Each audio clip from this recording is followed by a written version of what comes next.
Microcap altcoins offer irrefutably the highest potential return on investment, but also the highest risk. And it just comes down to basic math, right? If you have a $5 million market cap, that project can 100x, it's $500 million. That is much more realistic, much more possible than a large cap altcoin or let alone Bitcoin going up 100-fold in price. And I know you already have an intuitive sense of this, but for context, it's the difference between 5 million and 500 million versus 1.3 trillion and 130 trillion dollars. It's not going to happen, at least not overnight, because for additional context, that's actually 60 times the market cap right now of NVIDIA, for those of you keeping score at home. So the potential is there when it comes to microcap altcoins, but obviously the risk is as well. They may not ever really get off the ground. There could be a failure to launch situation. Unfortunately, the reality in this space is that some of them are scams. And even if it is a good project, if there's no investor enthusiasm and support, prices can go to zero. But there are some good ones out there. There are certainly some diamonds in the rough. And in this video, we're counting down 4 altcoin gems that also happen to be microcap projects.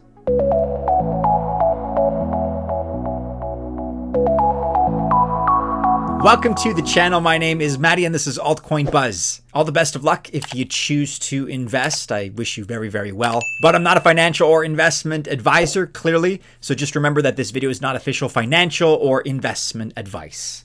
And first off, today we're looking at XRAISE, the ZK Sync-based smart wallet for gaming specifically. What makes it smart are the benefits like session keys. And this is great for gamers, I'll say it again, because you set up your gaming session to pre-sign what you might need while playing. So that means that there's no game interruptions to allow sign and confirm type transactions. That's gone forever. And then with their Paymaster feature, you can pay gas in different tokens, not the required one the network forces you to use. Again, this is another convenience. If you're a gamer, then you know what I'm talking about. And game developers also, on the flip side, also love this because, I mean, just think about it, right? If a game is on BNB chain, for example, but most other games they play are not, then probably having to get BNB to pay for gas each time just for this one game is going to be a hassle. And players are not going to do that. Okay, but what if you can pay with USDC, maybe USDT, maybe even DAI, D-A-I? Well, they already have that in their wallet. It's convenient, and developers know they need to make it easy for gamers to keep them engaged in the game. And XRAISE also recently launched its token. The native RAISE token, that's R-A-I-S-E, is available on SyncSwap, and the current price right now is 16/100ths of a cent, or $0.0016. Needless to say, we are very early when it comes to this one. And here is a link that you can click on if you want to check out the XRAISE Smart Wallet today. I will include this in the description of the video below. Next up here, and at number 2, we're looking at Commonwealth, which holds dear one of our favorite goals when it comes to crypto in general. That is to democratize access to early stage investments. You may ask yourself, why are there so many seemingly middlemen and gatekeepers keeping regular people from investing early in a project? It's something that we don't understand. That's kind of how the industry is set up. We don't like it. I'd say we hate it.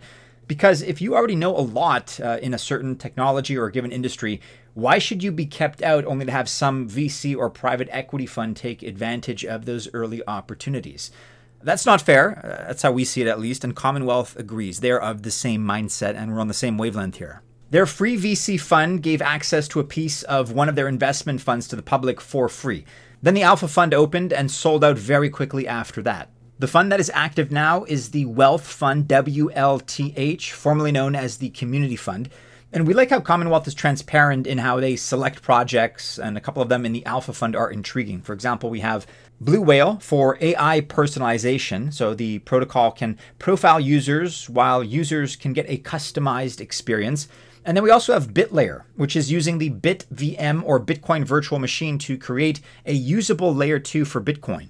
And it is very early for Commonwealth's native WLTH token. Holders are going to get profit-based royalties from the funds, as well as the typical ROI from price appreciation as the projects grow. It's a good deal. And for a DEX option, you can buy it on Uniswap, or for centralized exchange preferences, you can get it on KuCoin, MEXC, or Gate.io.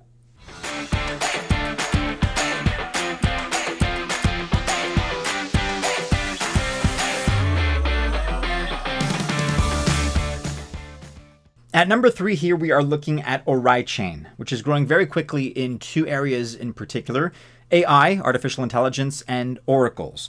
Now, look, I'm not going to repeat all the reasons that we like AI, but when it comes to oracles, the emergence of RWAs, or real-world assets, as a white-hot sector means that more and more projects need more and more oracles, and of course, by extension, their data that is provided.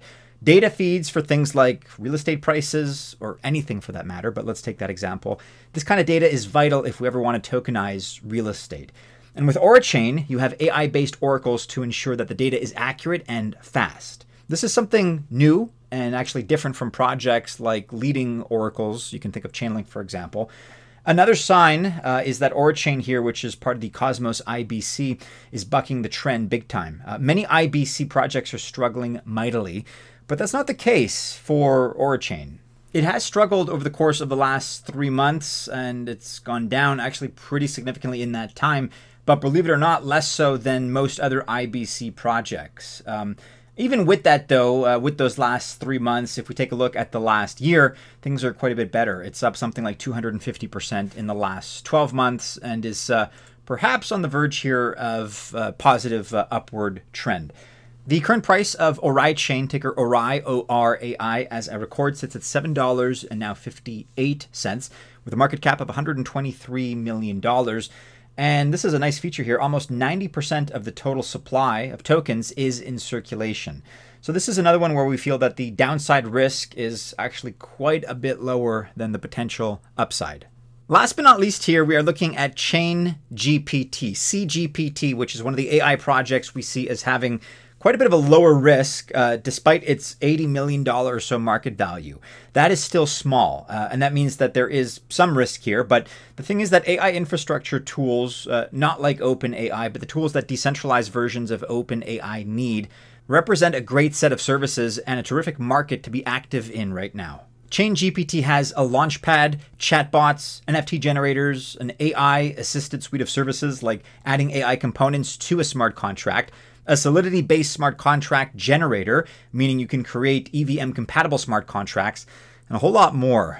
It's quite a robust set of offerings, actually. But most importantly, projects across the board need these kinds of services, which potentially makes ChainGPT a $1 billion project, perhaps more. That would be a 12x from where we stand today.